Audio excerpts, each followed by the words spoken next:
In 2021, Netflix released The Harder They Fall, which ended up being not only one of my favorite films of the year, but also the directorial debut for rapper Jeymes Samuel. So to follow up such a good movie, Samuel has made The Book of Clarence, which stars one of the stars of The Harder They Fall, LaKeith Stanfield, as he is Clarence, who's trying to be the 13th apostle of Jesus Christ, and then eventually ends up actually trying to just become another Messiah. I was so excited for this film because of how much I like The Harder They Fall. This was one of my most anticipated movies of the year as an early January release.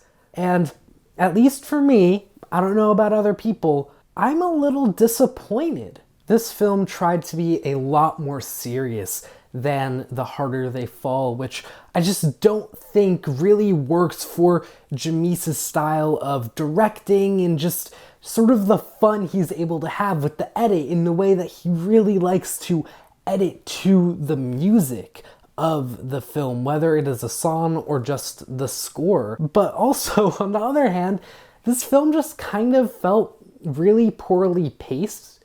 The best scenes in this film rival some of the better scenes in The Harder They Fall, but the difference is that in between them felt like a lot of fluff. I look back at this film and feel like I could have trimmed off at least 20 to 25 minutes of fluff and gotten the same just message across, but made a better film because it's just trimming the fat. This film is also just very much a story of 3 acts. Literally, the film splits it into 3 different books, quote unquote.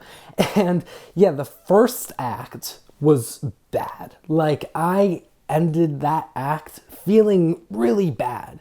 And I was just like, oh my God, I genuinely do not like this movie.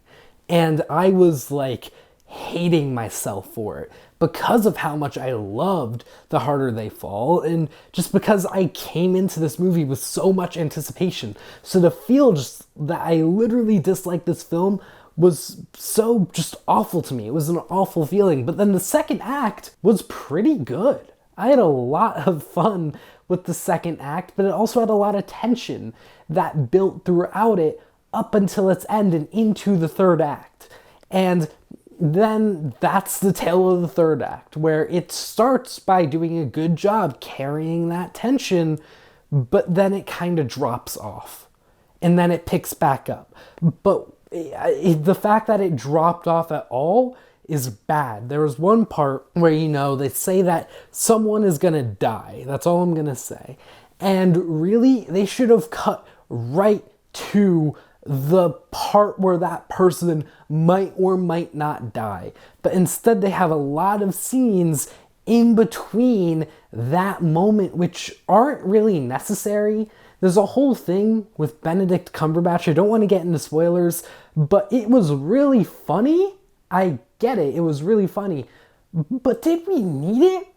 I don't think so. It felt a lot more like a laugh line that was essentially just 10 minutes out of the film.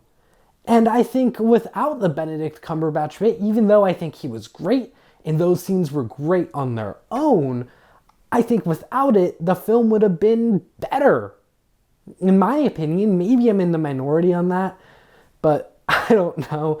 Just personally for me, because of just this mixed bag of a film, I can't give it anything better than 3 stars, which, again, pains me.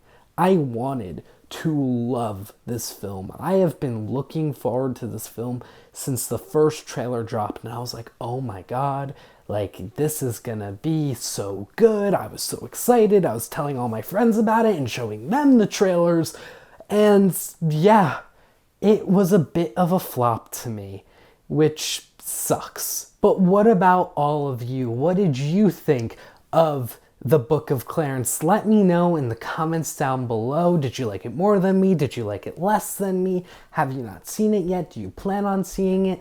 Again, let me know all those thoughts. I try to respond to every comment I get on these reviews.